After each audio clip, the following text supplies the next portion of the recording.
7月盛夏，北京政坛本该只剩蝉鸣与例行公事，却因人民日报一句小小的编者案，悄然掀起一场政治暗潮。李克强诞辰70周年的纪念文章刊登于人民日报第6版，按理说只是一次例行的礼貌性追忆，但最醒目的却不是内容，而是那行刻意标红、格外突兀的提示语。按照党中央关于已故党和国家领导同志诞辰纪念活动有关规定刊发，短短14字，将一篇原本平静的悼念稿瞬间升级为政治敏感讯号。这不是纪念，而是告知；不是怀念，而是划界。更不寻常的是，党刊求是秒删转载，各大网站集体晋升，一场看似按部就班的纪念，却被层层设防，刻意限流。为什么？谁在怕李克强这个名字被重新点燃？此时正值北戴河会议前夜，四中全会未定，习近平权力松动与失控风暴的传言甚嚣尘上。李克强这位突兀离世的前总理，会不会再次成为历史拐点的引信？本期希望世界要闻透视带您拆解制止按规定背后的权力暗号。你好，这里是希望世界要闻透视，我是王真。人民日报3号在第6版刊登文章，纪念中共前总理李克强诞辰70周年。文章对李克强的评价与以往大体一致，不过这篇文章前面加了个编者案，强调按照党中央关于已故党和国家领导同志诞辰纪念活动有关规定刊发了这篇纪念文章。有人质疑，既然有规定，那么按照规定直接操办就可以了，为什么偏偏还要额外加一个编者案呢？翻查以往中共中央政治局常委、国务院副总理黄菊诞辰70周年，原中央政治局委、中纪委书记魏建行诞辰90周年，周恩来夫人、原全国政协主席邓颖超诞辰120周年。人民日报发表纪念文章都是开门见山，从未加过编者案，唯独在李克强的纪念文章上做了个手脚。有分析指出，按照我们在日常生活中的直观感受，一件事但凡是突出强调规定，一般是有2种语境。第一种就是不太情愿去做，但按照规定不得不做；第二种就是底气不足，本来是符合规定很正常的事情，却偏偏怕别人误解，于是就抬出规定来给自己打气壮胆。人民日报如此画蛇添足，的确不太正常。但更为诡异的是，中共党刊求是原本在其网站上转发了人民日报这篇纪念文章，但很快又删除了。小编查找中国大陆其他网站，截止本文截稿，没发现有其他媒体转载或发表李克强诞辰70周年的相关文章。而对比魏建行诞辰90周年，除了人民日报之外，也有其他媒体零星报道，而邓颖超诞辰120周年，相关报道就更多了。由此可见，纪念李克强是个很敏感的事。时事评论员李林一表示，中共领导人未活过70岁就离世，非常罕见。这也让更多人猜测李克强去世的真实原因，特别是最近盛传习近平大权旁落，又是在北戴河会议、四中全会前夕之际，可能这篇文章的发表本身涉及派系斗争，是李克强原来所在的团派官员所为。他认为接下来又会带起一波反习效应，因为过去6·4事件就是从悼念胡耀邦去世所引发的。李克强1955年7月3号生于合肥，与现任中共党魁习近平搭档，担任2届总理。2023年10月27号，以卸任总理职务的李克强突然在上海去世。他是中共建政以来离任年纪最轻、离世最早的总理。官方声称他亡于心脏病突发，但民间则提出种种质疑，认为他死亡于中共内斗。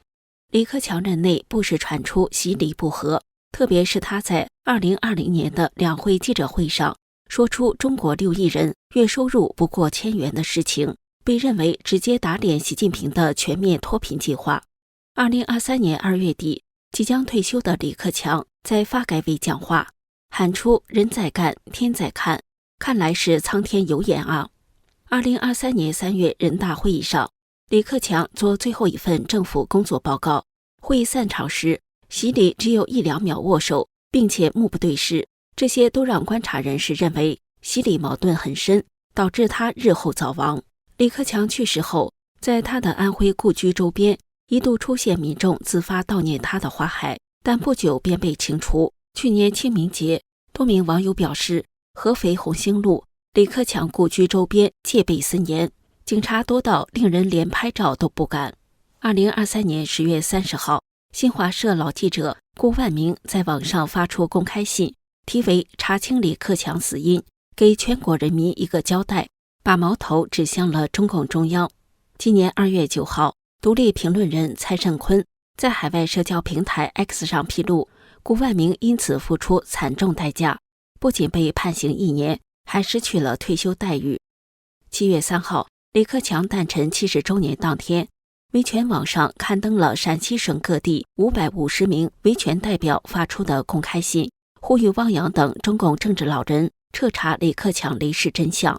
信中说，如果李克强的离世都不能有一个明确的交代，我们底层弱势群体的冤假错案得到纠正，恐怕更是遥遥无期。信中还提到，上次6月9号，他们在维权网上发表致胡锦涛、汪洋的集体联名信后，截至目前，所有维权代表都未遭到各地公安人员的骚扰，这也是10多年来他们公开喊冤后的唯一一次。这让他们猜测，或许是胡锦涛、汪洋关注了陕西省这个法外之地。海外 X 平台上也有网友认为风向变了，有网友说，人民日报公开纪念李克强，这个动向太明显了，风向开始转了。要不是有变化，就李克强这个名字，会有人敢在一尊面前提起，大概是脑袋不要了。估计真要翻案了，和刘少奇一样，在对毛泽东历史评价前，先给刘少奇翻案，要不然刘少奇这3个字都不能提，只能用刘卫煌代称。把李克强搬出来，就是打倒习近平的。近来习近平丧失权力，汪洋将接班等传闻甚嚣尘上。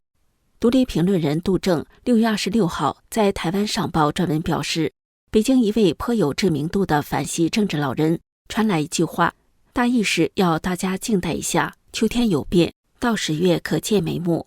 此外，一位已故退休高级军官之子说，最近北京官场一直很异常，但不便多说。杜正认为这2句话如同政治暗语，和近期的种种政治传言有所呼应。日经亚洲的资深记者中泽克二7月3号发表文章指出，中国共产党正在出现变革的迹象。文章提到，北京大学国际战略研究院创院院长王基思在中共的国家安全法生效10周年之前发表文章，对习近平政府的国家安全优先政策敲响了警钟。王基思写道，阶级压迫、民族压迫、宗教迫害、殖民统治都引发过激烈的反抗，反动统治者则以维护国家安全为由进行镇压。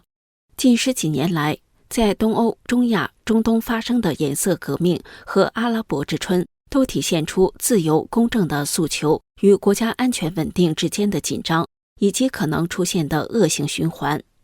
这样的文章发表出来，不仅没被删除，还于6月28号被转发到了习近平母校清华大学战略与安全研究中心的网站。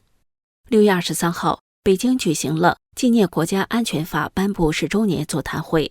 出席该座谈会的最高级官员是中共政治局委员、全国人大常委会副委员长李鸿忠，但中共央视的报道中并没有提到李鸿忠，也没有给他特写镜头。中共国家安全部长陈一新意外缺席会议。中泽克二认为，这些似乎预示着变化即将发生。文章还提到，中共政治局决定制定新的党中央决策议事协调机构工作条例，这对习近平政府这些机构的权限进行了限制。文章引述一位接近党内的消息人士称，共产党内部普遍批评决策体系脱离了普通民众严酷的生活现实。一位熟悉中国政治的专家指出，习近平快速巩固权力的顶峰已经过去。专家补充说，政治局审议上述条例，可能预示着党内正在发生着变化，回归集体领导的传统。文章结尾指出，习近平将缺席巴西金砖峰会也是一个不寻常的进展，可能回应了中国政坛近期的动向。这里是希望世界要闻透视，感谢您的陪伴与思考，请订阅、分享并打开小铃铛，一起在动荡中坚守真相，在黑暗中点燃希望。